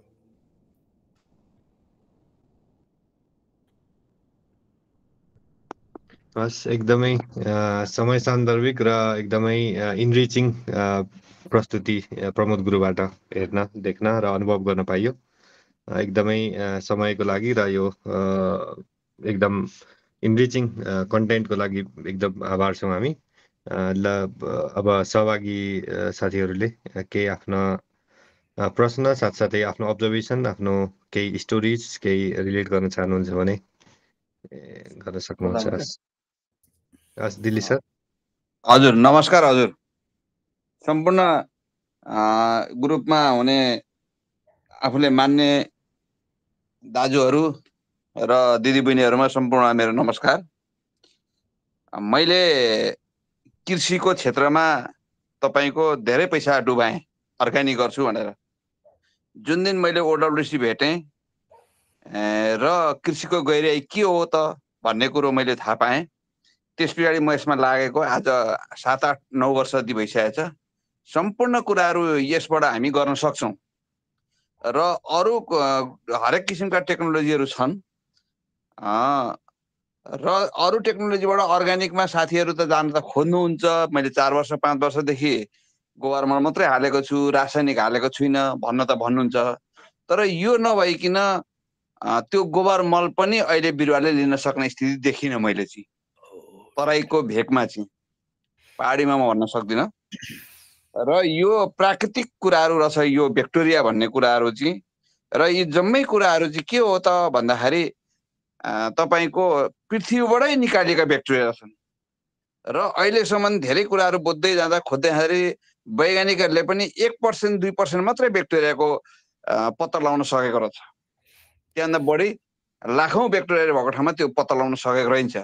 र जुन यो ओडब्ल्युसीमा भएका ब्याक्टेरिया छन्, यो माटोलाई चाहिने ब्याक्टेरिया, सबै राम्रा राम्रा खालका ब्याक्टेरिया मात्रै यसमा हालिएको छ। र यसबाट तपाईँहरूले खेती गर्ने कोसिस गर्नुहोस्। मैले सहयोग म गर्छु। र अहिले हामीहरूले यसलाई म एक्लै झापा जिल्लामा बसेर एउटा घरमा बसेर मैले तपाईँको पोखरामा पनि हिजो अस्ति 2 जना साथीहरूले यो लानुभयो, उहाँहरूलाई म यहाँबाट बसेर गाइडलाइन दिइराखेको छु। र यो 77 जिल्लामा यो पुगिसकेको छ। कतिजना साथीहरूले कसरी बुझेर गर्नुभएको छ, कसरी बुझेर गर्नुभएको छ, तर अलिकति लाग्नुपर्छ, अर्ग्यानिक गर्नुपर्छ, अर्ग्यानिक खानुपर्छ भन्ने साथीहरूले चाहिँ यसलाई चाहिँ राम्रोसँगले गरिराख्नु भएको मैले पाएको छु। र यसमा यो अहिलेलाई म अलिकति कमेन्ट यसमा, यो अहिलेको प्रस्तुतिमा यो कसरी मिल्छ भने हाम्रो दिल्लीजीले OWDC भन्ने हाम्रो अनलाइन ठुलो फोरममा पनि धेरै छलफल भइरहेछ र बेग्लै एग्री एन्टरप्रेन्योर र रसायन मुक्त नेपाल भन्ने फोरममा पनि, होइन, मदनजी पनि त्यसमा हुनुहुन्छ, धेरै साथीहरू हुनुहुन्छ। यसमा मैले प्रस्तुत गरेकोमा जुन थियो नि होमो अर्थलिङ र होमो देयस भन्ने, यो होमो अर्थलिङको एउटा उत्कृष्ट नमुना हो त्यो ओडब्ल्युडिसी भनेको त्यो माटोले र बिरुवाहरूले सजिलो तरिकाले उनीहरूलाई चाहिने लाइफ इनर्जीहरू पाउने थ्रु नेचर इट्सेल्फ। त्यो एउटा यो फेसिलिटेटर। त्यस्तै अर्को एउटा टेक्नोलोजी छ जुन कि म पछि कुनै दिन पुरै सिकाउँला। त्यसको नाम हो बायोचार। पनि ओडब्ल्युडिसी जस्तै एलिमेन्ट हो जुन कि पात पतिङ्गर हाँगा बिगाहरू हुन्छन् नि सुकेका, तिनीहरूलाई अक्सिजन एक्सपोज नगरिकन डढाउने। जुन अक्सिजन एक्सपोज गर्यो भने त कोइला हुन्थ्यो, अक्सिजन एक्सपोज नगरिकन डढाउनु भयो भने त्यो धुवा आउँछ बढी, पुरै जल्दैन। तर त्यो पनि यस्तो चमत्कारिक हुँदो रहेछ। त्यो जमिनमा माटोमा राखिदिनु भयो भने त्यसले त्यो माटोलाई जीवन्त बनाउँदो रहेछ कि। भेरी इन्ट्रेस्टिङ हो। त्यसलाई होमो अर्थलिङ बनाउनको लागि टुल र पाथवेज भयो हो। ओडब्ल्युडिसी, बायोचार, गाईको गोबर, कम्पोस्ट। मैले त चितवनमा आजभन्दा 35 वर्ष अगाडि नै बायोग्यास भन्ने हुन्छ कि, त्यो मान्छेको मन्युर र अरूको किचनको चिजहरू समेत एउटा गएर पाक्छ। See again remember the biotic system, the microbiome. Very fascinating. यिनीहरू चाहिँ होमो अर्थलिङ मै भएकी ती सोलर सिस्टम र सूर्यको तापक्रमबाट आएको जुन हाम्रो बायोस्फेरिक छ, यो यही नियमलाई एकदम उत्कृष्ट रूपमा लैजानेको माध्यमको रूपमा मैले यी मोडालिटीहरू ओडब्ल्युडिसी, बायोचार, कम्पोस्ट, बायोडाइनामिक, यो सबै हामीले त्यो सिभिलाइजेसनल कन्टेक्स्टमा ल्याउन सक्छौँ र फुड, फ्लेभर र फाइबर इकोनोमी हामीले भनेको छौँ नि, त्यसको साथसाथै हेल्थ, हिलिङ र हस्पिटालिटी इकोनोमीलाई हेर्नु त नेपाललाई हामीले सबैतिर यति धेरै यी टुलहरू, यी पद्धतिहरू हामी तयार गर्ने कि हाम्रो जीवन स्तर, स्वास्थ्य पनि राम्रो हुने भयो, आम्दानी पनि राम्रो हुने भयो, बाहिर जान परेन, बाहिरका मान्छे आउने भए, अनि हामी उहाँहरूको पाहुना भएर जाने। त्यसरी एउटा सम्भावना र हाम्रो दिल्ली र धेरै साथीहरूले अहिले र यो फोरममा भाग लिएपछि दिल्लीलाई धेरै नयाँ साथीहरू पनि प्राप्त भएको छ, होइन त दिल्लीजी भाइ? हजुर। अब एउटा कुरो के रहेछ भने नि दाइ, हामीहरूले मेन कुरो बुझ्नुपर्ने के रहेछ भन्दाखेरि हामीहरूलाई यहाँ कसरी ढाटिएको रहेछ, कसरी के गरेको रहेछ भन्दाखेरि 97.2 होला सायद, त्यति % चाहिँ बोट बिरुवाहरूले चाहिँ हावा, पानी र प्रकाशबाट लिँदो रहेछ। हेर्नुहोस्, त्यो प्राकृतिकको सिस्टम हो त्यो। हेर्नुहोस्, र solar energy recycling through the plant हो, बुझ्नुहुन्छ? माटो र प्लान्टबाट त्यही सोलर प्राइमल एनर्जी रिसाइकल भएको हो कि। हजुर। अब हामीहरूले दिनुपर्ने भनेको तपाईँको 2.8% कति मात्रै कम्पोस्ट मल हामीले खेतमा हाल्नुपर्छ। हेर्नुहोस् कति सजिलो बनाइदिएछ प्रकृतिले। हेर्नुहोस्, तर हामी यहाँ अन्धाधुन्दा रासायनिकहरू गरेर चाहिँ हामीले चाहिँ हाम्रो जमिन बिगारेका छौँ। अर्को कुरो के रहेछ भन्दाखेरि मेन पोइन्ट अर्को कुरो के भने 77.8% कति हो मलाई एकिङ थाहा भएन। 77.8% नाइट्रोजन वायुमण्डलमा रहेछ। हेर्नुहोस्, जुन हामी युरिया किनेर खेतमा हाल्छौँ, तर यो टेक्नोलोजी लागू गर्ने बित्तिकै त्यो वायुमण्डलमा भएको नाइट्रोजनलाई चाहिँ तानेर ब्याक्टेरियाले बिरुवालाई दिने काम गर्दो रहेछ। हेर्नुहोस्, कार्बन पनि, कार्बन, नाइट्रोजन, फस्फरस सबै, कार्बन पनि, हजुर कार्बन पनि एकदम। यो अहिलेको ओडब्ल्युडिसीमा जुन अहिले मैले चितवनमा साथीलाई पठाएँ, यो ओडब्ल्युडिसीमा के छ त भन्दाखेरि वायुमण्डलको नाइट्रोजन त तान्ने भयो ब्याक्टेरियाले, र कार्बन पनि तान्छ। तर एउटा कुरो के रहेछ भन्दाखेरि कार्बन जमिनमा तान्न त पहिलाको ओडब्ल्युडिसीमा पनि थियो, तान्ने काम गर्थ्यो, तर त्यसलाई घोल्ने काम गर्न सकेको थिएन क्या। ओके, डिजल्भ गरेको थिएन माटोको कणहरूसँग। माटोमा तपाईँको कार्बन त गयो, कार्बन त भयो, तर त्यो घोलेर बिरुवालाई दिने क्षमता त्यहाँ त्यसमा थिएन। तर अहिले जुन हाम्रो चितवनको साथीले लानुभएको छ, पोखराको साथीहरूले लानुभएको छ, उहाँहरूले चाहिँ त्यो कार्बनलाई पनि घुलनशील बनाएर बिरुवालाई दिने ब्याक्टेरिया त्यसभित्र छ क्या। हेर्नुहोस्, ल र अहिलेलाई दिल्ली भाइ यसरी हामी सोचौँ कि नेपालभित्रै पनि हामीसँग अब संसारभरिका नराम्रा कुरा पनि जम्मै आएछन् र सबै राम्रा कुराहरू पद्धतिहरू पनि हामीसँग उपलब्ध छ, प्रयोग गरिराखेका छौँ। अब त्यसलाई झन् मल्टिप्लाई गर्न सकिन्छ। यसरी यसलाई मानौँ। अरू साथीहरूबाट हामी सुनौँ, शिक्षिता यो स्ट्यान्डफोर्डबाट यो छलफल what does it make sense, what's happening? Stanford classroom graduate स्टुडेन्टको तर्फबाट कसरी देखिन्छ यो कुरा? हजुरले भनेको कुराहरूमा चाहिँ म धेरै कुरामा अग्री गर्छु होइन। अब यहाँ स्ट्यान्डफोर्डमा अहिले क्लाइमेट चेन्ज को लागि भनेर छुट्टै स्कुल नै खोलेछ कि $1 बिलियन उनीहरूले इन्भेस्ट गरेर डोर स्कुल सस्टेनेबिलिटी भन्ने छ होइन। अनि अब क्लाइमेट चेन्जको लागि चाहिँ अब कसरी हामी मिटिगेसन एडाप्टेसन प्लानिङहरू कसरी गर्न सकिन्छ भनेर अब रिसर्चहरू नि यहाँ त अब धेरै नै हुन्छ। तर मलाई पनि लाग्ने चाहिँ अब यहाँ यत्रो धेरै रिसर्च भइरहेछ तर सबैभन्दा धेरै इम्प्याक्ट त अब नेपाल जस्तो देशलाई अब सोसियो इकोनोमी पनि राम्रो छैन, प्लस अब थर्ड पोल अब हिमालयसको उसमा भएपछि ग्लेसियर मेल्टिङदेखि लिएर अब मनसुन नै यस्तो एक्सट्रिम इभेन्टहरू धेरै भइरहेछ। अनि अब ड्राउट र फ्लड एकदम छिटो छिटो चेन्ज हुन्छ नि त। त्यस्तो यस्तो कुराहरू चाहिँ अब एकदम इम्प्याक्ट चाहिँ धेरै छ। अब नेपालबाट रिसर्चहरू पनि हजुर भन्नुहोस्। ए हजुर अनि रिसर्चहरू पनि हुन चाहिँ भइरहेको छ नेपालमा, नभएको चाहिँ होइन। तर मलाई चाहिँ अझै पुस गर्नुपर्छ जस्तो चाहिँ लाग्छ। अनि त्यही नै होला। अनि हजुरको आइडिया त्यो ओभरअल बिग पिक्चर चाहिँ मलाई राम्रो लाग्यो। मैले त्यसरी सोचेको चाहिँ थिइनँ। त्यो इन्डिजिनस कुराहरूबाट जाने अथवा त्यस्तो कुराहरू चाहिँ इन्ट्रेस्टिङ छ जस्तो लाग्छ मलाई। अनि हजुरले भन्नुभएको त्यो 10 लाख मान्छेहरूलाई कसरी ल्याउन सकिन्छ 10 वर्षमा हो, त्यो चाहिँ गर्नै पर्छ जस्तो लाग्छ मलाई। किनभने जति धेरै मान्छेले यो कुरा उठायो त्यति धेरै पावरफुल हुन्छ नि त। त्यही भएर अब त्योहरू चाहिँ छ। अब त्यही मलाई लागेको चाहिँ अब हामीले कसरी युनिभर्सिटीहरूमा चाहिँ यो कुरालाई इन्क्लुड गर्न सकिन्छ भन्ने चाहिँ अब थाहा भएन। नेपालकै युनिभर्सिटी जस्तै पुल्चोकमा पनि मैले पढ्दाखेरि सिभिल इन्जिनियरिङ पढ्दाखेरि एउटा एयर पल्युसन के भन्ने एउटा क्लास हुन्थ्यो, त्यति मात्रै थियो कि अरू केही थिएन। अब क्लाइमेट चेन्जहरूको बारेमा यो रिसर्चहरू गर्ने चाहिँ अब बाहिर अरू प्रोफेसरहरूसँग रिसर्च गऱ्यो भने मात्रै, नत्र त्यो करिकुलममा चाहिँ खासै केही थिएन। अब अहिले चेन्ज भएको भए छुट्टै कुरा होइन। र त्यो कुराहरू चाहिँ अब यहाँ त हजारौँ कोर्स छ कि त्यसमा मात्रै होइन। त्यही भएर त्यो कुराहरू चाहिँ अब कसरी गर्न सकिन्छ एजुकेसनमै चेन्ज के गरेर। So you are in School of Engineering there? म पहिला इन्जिनियरिङमा हो, अहिले चाहिँ म डोर स्कुल अफ सस्टेनेबिलिटीमा नै हो।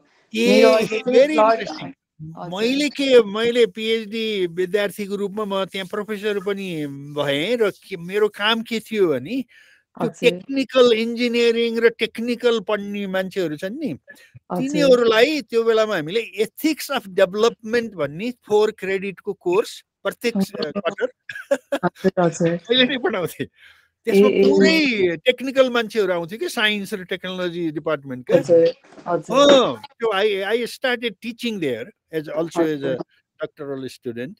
So I don't know whether that it is their ethics of development in a global something EDG के भन्ने थियो. Okay. Do they have it? मैले चाहिँ लिएको छैन, मैले हेर्नु पर्छ.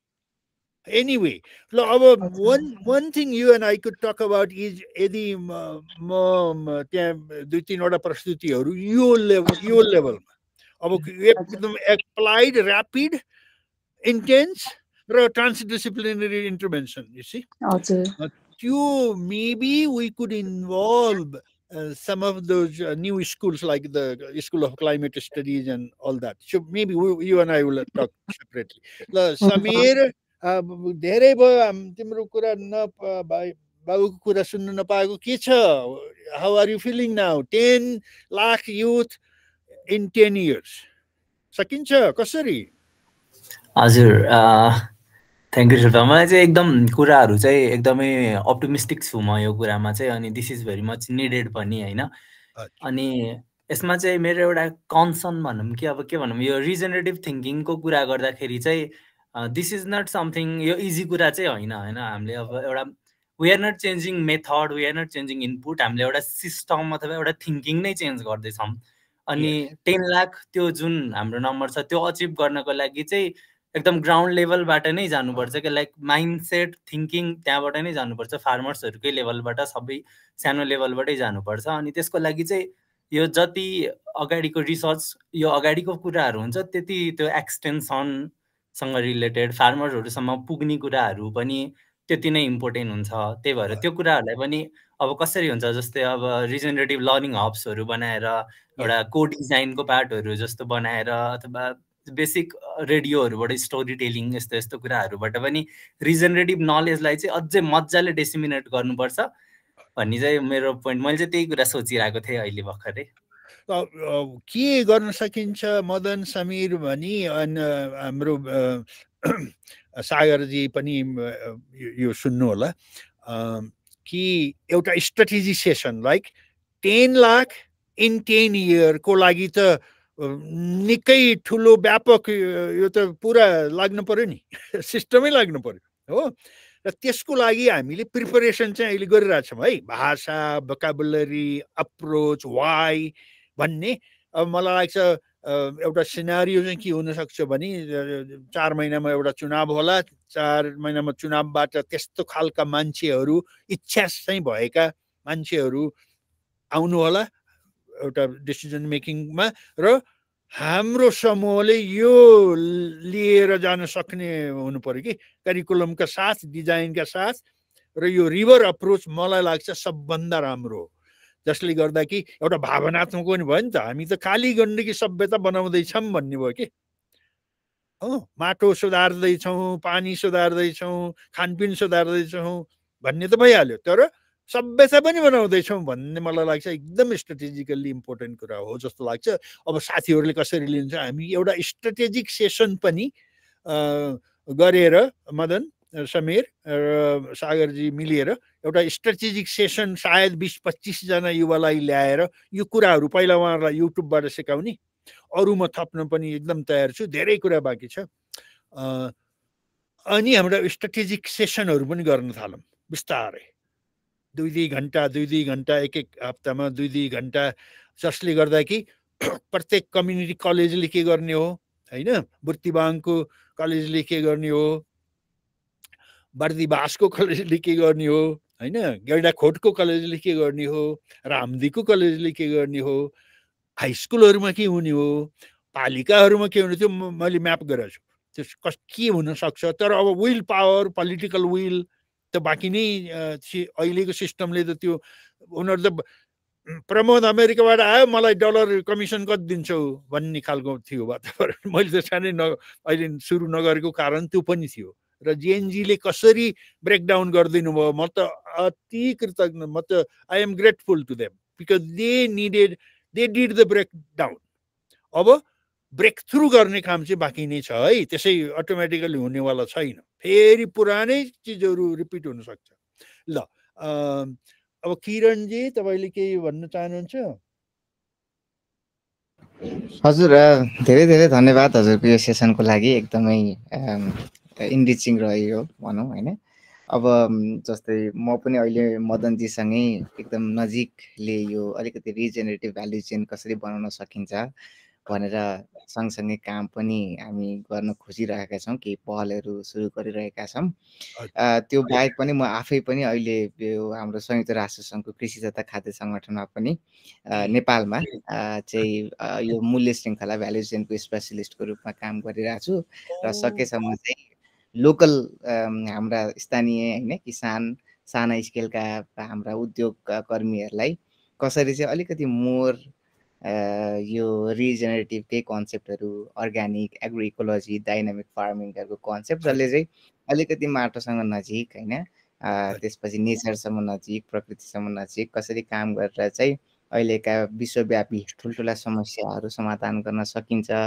भन्ने कुरामा चाहिँ म लागि नै रहेको छु अब हजुरको यो सबै समग्र प्रस्तुति अलिकति सुन्दाखेरि चाहिँ जस्तै अब हामी चाहिँ कस्तो कुरामा अहिले अभियान चलाउनु परिरहेको छ भन्दाखेरि जुन चाहिँ हाम्रै वास्तविकता हो भनौँ न, जुन चाहिँ हाम्रो एउटा परम्परा थियो, त्यो परम्परा चाहिँ अलिकति मेटेरियलिस्टिक इन्क्लिनेसन भएकोले गर्दाखेरि हराएर गयो।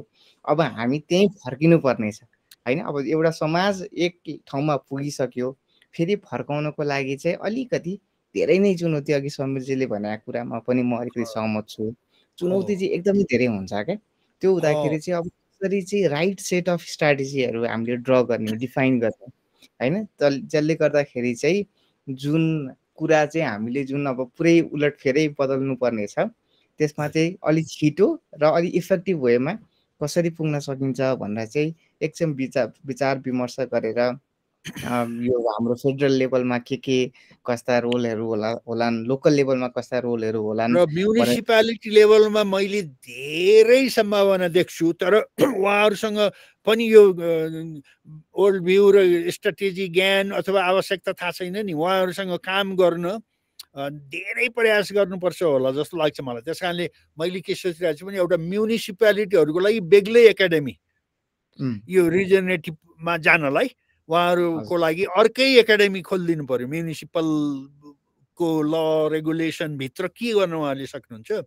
अनि मलाई लाग्छ यो वाटर सेड कन्सेप्ट पनि धेरै उपयोगी र फलदायी बेनिफिसियल हुनसक्छ जस्तो लाग्छ। एउटा तपाईँको यो भ्यालु चेनमा अचम्मको एक्सपेरिमेन्ट राम्रो सक्सेसफुल भएको छ, इको ट्रस्ट भन्ने। पोर्टल्यान्ड अरेगनमा म जहाँ 10 वर्ष बसेँ त्यहाँ एउटा संस्था छ, त्यो ecotrust.org भन्नेमा जानु त, ECO trust TRUST.org।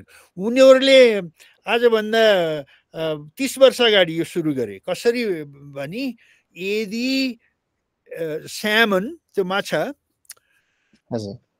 Sustainably harvest गरेको हो भने त्यो पुरै कथा नै लेखेर त्यो पसलमा जाँदाखेरि मैले के पढ्छु भने यो स्यामन चाहिँ नि त्यो ठुलो ट्रलरले एकदम जथाभावी हार्भेस्ट गरेको होइन, यो एकदम सस्टेनेबली हार्भेस्ट भएको हो, यो बेको हो, यो ठाउँको हो, यो फिसरम्यानले समाएको हो भनेर गर्यो भने मैले भनौँ $5 1 किलोको अर्को स्यामनलाई तिर्यो भने म यसलाई $6 तिर्छु कि। हजुर हो, त्यो सिस्टम एकदम राम्रो काम गर्यो त्यहाँ।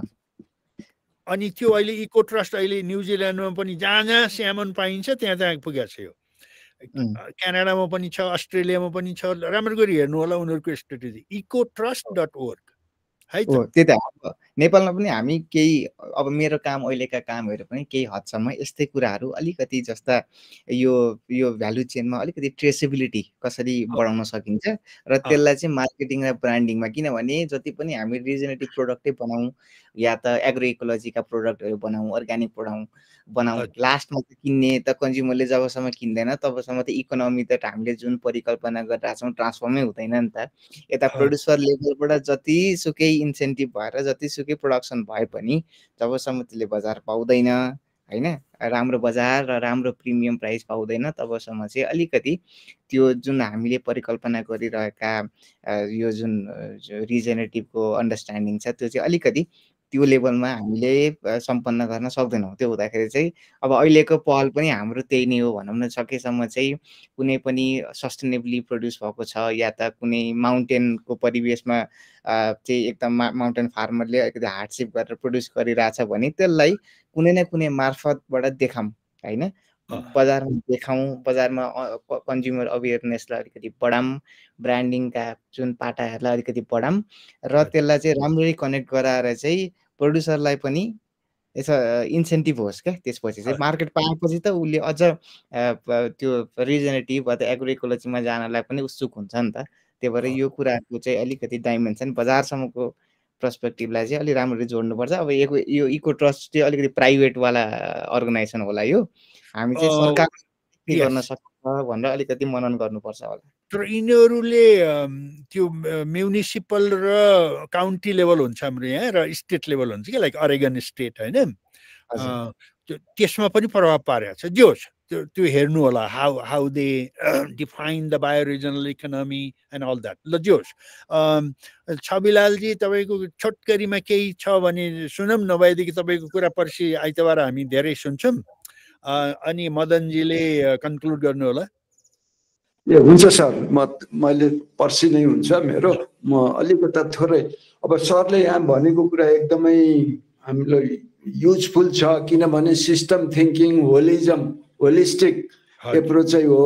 जस्तो नि अहिले हाम्रो यहाँ नेपालमा बिग्रेको भन्ने कुरा पनि कस्तो भन्दाखेरि आफ्ना प्रोग्राम वाइजका समूह बनाउने।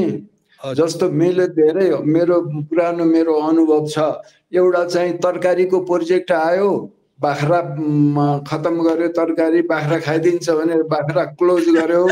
3 वर्षपछि फेरि अर्को डोनरले बाख्राको प्रोजेक्ट ल्यायो, अनि तरकारी क्लोज गरेर फेरि बाख्रा। त्यहाँको यसरी उनीहरूको आफ्नो किसानको के हो त भन्ने कुरो मुख्य त्यो आधार मानेर अरू आउनु पर्ने ठाउँमा बाख्रा आयो, तरकारीको प्रोजेक्ट आयो, बाख्रा हटाइदियो, बाख्रा तरकारी हटाइदियो। अब यस्तो योमा सरले भनेको यो हाम्रो चाहिँ सिस्टम थिङ्किङ र सिस्टम एप्रोचबाट जानु एकदमै जरुरी छ, जाने नै हो। र कतिपय कुराहरू हाम्रो के हुन्छ भन्दाखेरि अब कुन ठाउँको लोकेसन स्पेसिफिकको हिसाबमा लोकेसन वाइज फरक हुन्छ र त्यसकारण त्यो हिसाबले पनि हामीले कन्सिडर गरेर हाम्रो चाहिँ इकोसिस्टम, माइक्रो क्लाइमेटिक कन्डिसन, त्यहाँको त्यो सबै कन्टेक्स्ट हेरेर जानु राम्रो। Thank you very much, I enjoyed सरको मा।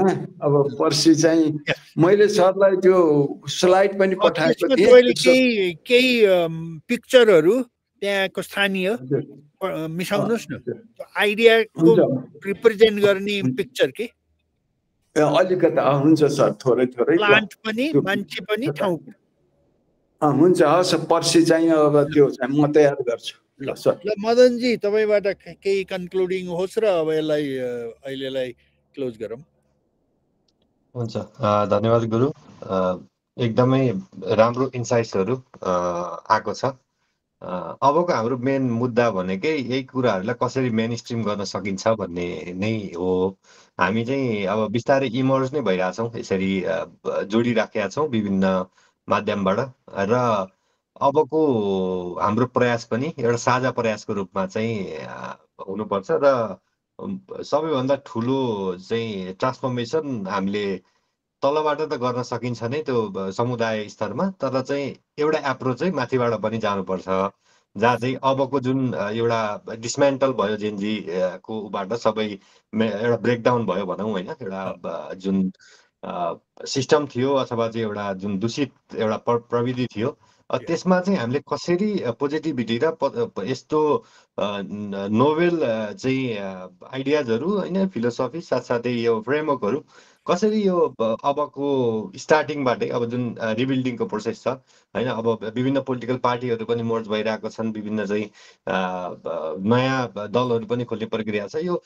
यो सबै प्रक्रियामै हामी चाहिँ यो कुराहरू कसरी चाहिँ इन्गेज गराउन सक्छौँ र यो कुराहरू कसरी चाहिँ लिपिबद्ध साथसाथै आत्मसात गर्ने लेभलमा यो सबै प्रतिबद्धता मात्रै नभएर यसलाई वाक द टक भन्ने तरिकाले नै कसरी जान सकिन्छ भन्ने प्रयासमा चाहिँ हामी निरन्तर लाग्नुपर्छ जस्तो लाग्छ। एउटा एप्रोच चाहिँ त्यो हुनुपर्छ। अर्को एप्रोच चाहिँ त्यो बोल्नु भन्दा पनि सबभन्दा ठुलो कुरा त गर्नु नै हो। गर्नुमा पनि एउटा त्यो कन्ड्युसिभ इन्भाइरोमेन्ट हामीले चाहिँ सानो पाइलट गरेर एउटा सानो देखाएर डेमोन्स्ट्रेट गरेर यसलाई स्केल गर्ने जो कि अघि समीरजीले भन्नुभएको थियो होइन, त्यस्तो डिजाइन स्कुलहरू अथवा चाहिँ त्यस्तो लर्निङ ल्याबोरेटोरिजहरू अथवा त्यस्तो चाहिँ पाइलट प्रोजेक्टहरू यो चाहिँ हामीसँग प्रशस्त हुन पर्यो। एउटा कलेक्सन अफ बेस्ट प्र्याक्टिसहरू जो चाहिँ त्योबाट नै हामीले एउटा रेप्लिकेट गर्न सकौँ र गुड म्यासेजहरू अगाडि बढाउन सकौँ। हाम्रो प्रयास चाहिँ एउटा कुनै स्पेसिफिक एउटा कुनै एचिभ गर्नुभन्दा पनि एउटा होलिस्टिक एउटा चाहिँ सिस्टमको ट्रान्सफर्मेसनको लागि हाम्रो चाहिँ प्रयास हो र यसमा चाहिँ एकदम मल्टिडिसिप्लिनरी ट्रान्सडिसिप्लिनरी इफोर्टहरू र चाहिँ प्रयासहरू चाहिन्छ र यसमा हामी यसरी नै चाहिँ जोडिँदै जान्छौँ।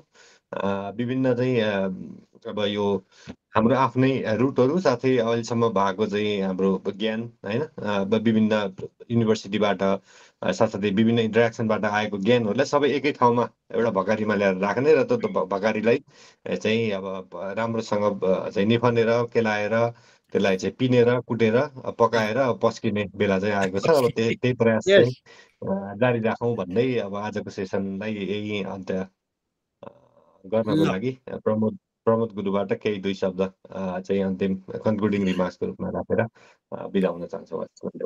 होइन, आजलाई धेरै कुरा भयो। अब मदनजी सागरजीहरूसँग म के गर्छु भने अब यो चाहिँ इन्ट्रोडक्टरी मात्रै हो। अब खानामा नै एक सेसन होइन, सोइल टु सपर, माटो बनाउनेदेखि खाना बनाउने, त्यसपछि त्यो फ्लेभरको कुरा अर्को आयो। त्यसमा हाम्रो नेपाली हिमालीले गर्ने के छ भने हाम्रो फ्लेभरनेस यस्तो छ कि तपाईँको त्यो अलैँचीले के गरिदिएको छ खानालाई, टिमुरले के जादु गरिदिएको छ, त्यो बेसारले, त्यो अदुवाले, त्यो अदुवा र बेसारलाई पनि फेरि हामीले यो रिजेनरेटिभ पद्धतिबाट प्रोडक्ट गऱ्यौँ त्यो टिमुरलाई भने त त्यो फेरि त्यो फ्लेभर पनि 100 टाइम्स बढेर जान्छ होला, हेल्थ हिलिङ क्यापासिटी पनि बढेर जान्छ। त्यस्तै तपाईँ अनि हामीले हेल्थ हिलिङ र हस्पिटालिटीको इकोनोमीमा गर्न सक्छौँ र त्यो अनि हामी स्ट्राटेजिक कुराहरू पनि अब कसरी यो अप्रोचलाई कसरी लैजाने त नयाँ नेतृत्वको साथसाथै भनेर पनि हामी छलफल गर्छौँ। त्यो हामी अरू धेरै भविष्यमा अरू धेरै गहिरो छलफलहरू गर्ने बारेमा हामी सन्दर्भमा कुरा गरौँला। र आजलाई यसलाई एउटा इन्ट्रोडक्टरी सेसनको रूपमा र तपाईँले युट्युबमा सकेसम्म चाँडै राख्नुहोस्, धेरै साथीहरूलाई हामी सेयर गरौँ र छलफल कन्टिन्यू लगातार गर्दै जाऊँ। ल, आजलाई नमस्ते, धन्यवाद, शुभरात्रि, गुड नाइट।